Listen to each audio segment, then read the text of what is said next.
justamente para que esto, independientemente de cómo se denomine, realmente sea un proyecto en el mediano, corto, en el corto, mediano y largo plazo, no importa el gobierno que esté de turno? Efectivamente, el éxito que han demostrado otros países es sostenibilidad entre administraciones que han sido de distinta tendencia, incluso derecha e izquierda, pero todos han sostenido una intervención en el tiempo que apunta primero a fortalecer el primer nivel de atención en salud, que apunta segundo a fortalecer el conocimiento propio de las localidades, de las comunidades, con factores educativos, pero que también toca en algún momento factores de crecimiento poblacional. Es imposible sostener un Estado, sea el que fuere, teniendo 6, 7 pequeños como familia y luego teniendo ese numeroso grupo y núcleo familiar que va a ser imposible de sostener.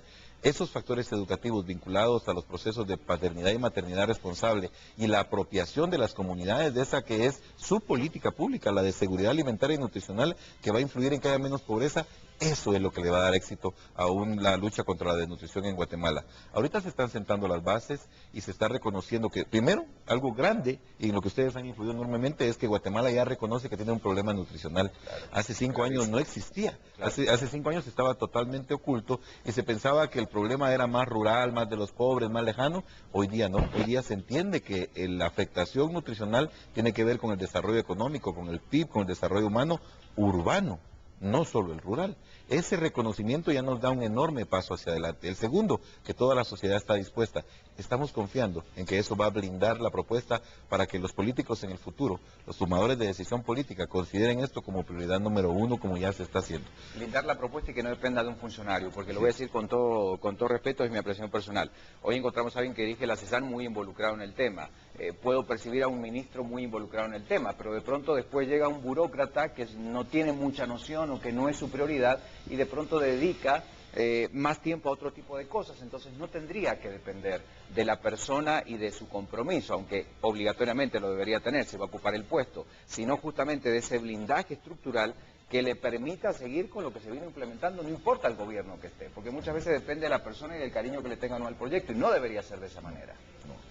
Y yo pregunto en esto, ¿qué hace estos proyectos diferentes? Le pregunto a ambos, a otros que se han visto, porque obviamente no es la primera vez que vemos los titulares de prensa en nuestro país de desnutrición crónica, de muertes por hambruna. Recordemos los casos de Camotán hace años, y se lanzan programas y ahí quedan, ¿no? Y no se va más allá, y seguimos con este problema. ¿Cuál es la diferencia en esta ocasión? ¿Hay verdadero interés en lo que se está haciendo? Y quiero que los dos escuchen algo que dijo nuestra vicepresidenta hace unas semanas, a finales de junio, que vino a generar cierta controversia y tiene precisamente que ver con una reacción a uno de los titulares en un medio de comunicación que hablaba de la desnutrición en infantes. Quiero ver y después quiero que me comenten.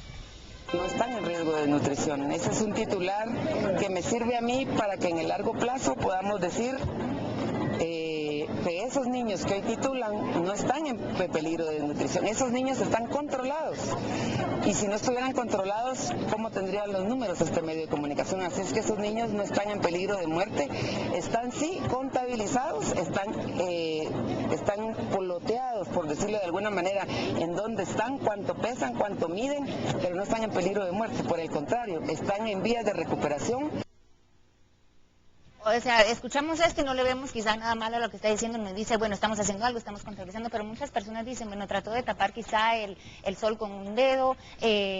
Obviamente estos niños sí están en riesgo porque si no, no estarían contabilizados, o sea, están esas dos caras, ¿no? Entonces la gente muchas veces se pregunta, ¿hay verdadero interés en lo que se está haciendo y qué hace estos programas diferentes? Como mencionas, si quieres empezamos contigo. Creo que sí. Lo que dice la señora vicepresidenta es totalmente cierto. La cifra surgió de la Secretaría de Seguridad Alimentaria y Nutricional de un trabajo conjunto. Es la diferencia en que nosotros estamos mostrando la información. ¿Por qué? Porque tenemos exactamente el control sobre esos pequeños. Ella hacía referencia a 2.244 niños que se daban como un titular de en riesgo de muerte. En realidad no están en riesgo de muerte por desnutrición aguda. Y ellos están siendo ya atendidos con protocolos ambulatorios y protocolos hospitalarios dependiendo de la situación. Y eso es algo que nos permite tener la solvencia, dado que hay un crecimiento mayor del elemento humano en terreno del Ministerio de Salud Pública, que está haciendo un trabajo cada vez más avanzado. Realmente tenemos que aceptar que Guatemala va a ir cambiando con cierto ritmo, pero está cambiando. Lo que dice la señora vicepresidenta es totalmente cierto, pero hay que hacer un énfasis en la diferenciación, como decías, de lo que está sucediendo hoy. Antes, la desnutrición aguda era la prioridad. Y cuando había una etapa de hambre estacional, la atención se ponía en el deceso del niño, en la muerte del niño aisladamente, porque no se tenía un control total sobre la situación. Hoy día nosotros reconocemos que hay una complicación, la atendemos, pero vemos la desnutrición aguda, que en porcentaje en Guatemala es, según la encuesta nacional de salud materno-infantil, 1.4%. 1.4. Esa es la desnutrición aguda, la que causa la mayor conmoción. Pero contrastantemente está el 49.8%, que es la desnutrición crónica. La diferenciación que estamos hoy marcando es que estamos apuntándole a la prevención de la desnutrición crónica sin descuidar el tema de los decesos, porque para nosotros es muy doloroso. Pero si tuviéramos que hacer un cálculo duro, porque realmente es un cálculo estadístico con vidas humanas, tendríamos que decir que Guatemala en el 2011 tenía una tasa de letalidad de 22 niños, o sea, morían tristemente 22 niños por cada 1000 que tenían desnutrición aguda. Al primer año ya habíamos logrado reducir en 50% y hoy hemos reducido, hasta las mediciones semanales que hacemos, a un 7.4% la tasa de letalidad. Todavía es muy duro, todavía es muy grande, pero incluso los países desarrollados tienen tasas de letalidad bastante impactantes. La diferencia entre hoy y el ayer es que hoy lo mostramos, lo estudiamos, analizamos, profundizamos, y en 40 de los 50 casos, 52 que tenemos acumulados en este momento, en 40 de esos había un problema de la correlación de niños que salían contraindicados, muy probablemente porque las familias no tenían recursos para estar ahí. Salían contraindicados, muy probablemente porque había machismo y el esposo le había ofrecido pegarle a la esposa porque no estaba cuidando al resto de niños en la casa. Habían salido contraindicados y había resistencia y teníamos que llegar con una patrulla a traer al niño para llevarlo de nuevo al centro de recuperación nutricional. Le dimos seguimiento. Pero esa es la diferencia. Hoy, masivamente, vamos a hacer una intervención. Y entonces antes se decía, no, sí, lactancia materna ya se hacía así, pero ¿cuánto? 25,000. Hoy no, tenemos que llegar a 484,000. No, pero si vitamina A ya se da, sí, pero ¿cuánto? Si tuviéramos que hablar de la vitamina A, se tiene que llegar a 903,097. Y esas cifras justamente son de las que venimos a hablar hoy de los avances. Por citarles un ejemplo, ¿cómo estamos en entrega de Vitacereal? 1.464.500 personas, familias han sido atendidas, 939,000 niños y 525,147 mujeres. Alimento complementario fortificado que va a permitir que de los 6 a los 24 meses se tenga un mayor manejo de la situación y se logre reducir la desnutrición. Maritza, ya para ir concluyendo, un tema que insistimos, no se agota en una plática, no se agota en un programa, es continuo y permanente, ¿verdad? ¿Cómo terminamos? ¿Cómo rematamos la conclusión de lo que hoy estamos abordando? Sí, yo quisiera comentar sobre tu pregunta. ¿Qué es la diferencia de los esfuerzos que se han hecho antes?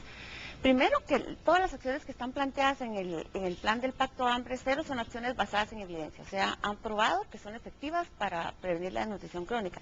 Segundo, el alto compromiso político que hay, que realmente no se había visto antes, que se ha traducido, se está traduciendo en inversión pública. O sea, va con recursos, porque compromisos y recursos de igual manera no funciona. La participación intersectorial, que es bastante amplia.